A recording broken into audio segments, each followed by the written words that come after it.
Hi everyone, Oliver from Data Academy here. In this video, I'll be showing you how to download and install Python and how to create your very first Python program. First, you want to go to python.org. Then you want to go to Downloads. Then you want to press Download Python right here. After it's downloaded, you can press it. And you want to make sure you add Python to path. This ensures you can access Python from your command line. Then press Install Now.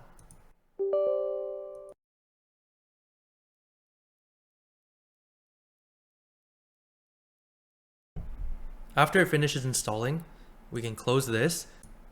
Now that we've just installed Python, how do we start our very first program? We're going to go to the Windows search bar and we're going to type in Python. We're going to press the one that says idle. And now this has just brought us to the shell. Python has two modes, interactive mode and script mode. When we are in interactive mode, we're going to be talking to Python directly. We are directly interacting with it.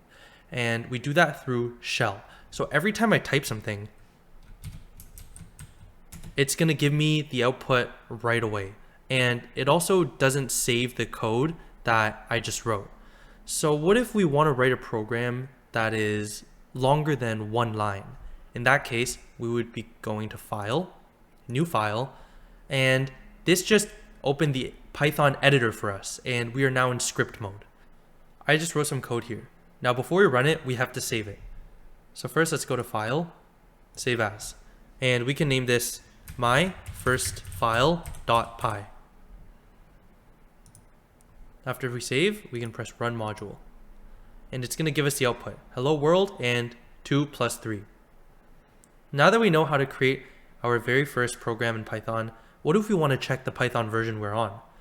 We can just go to Command Prompt by typing in CMD in the Windows search bar, and we can write Python space 2 hyphens version. We are on Python 3.9.4.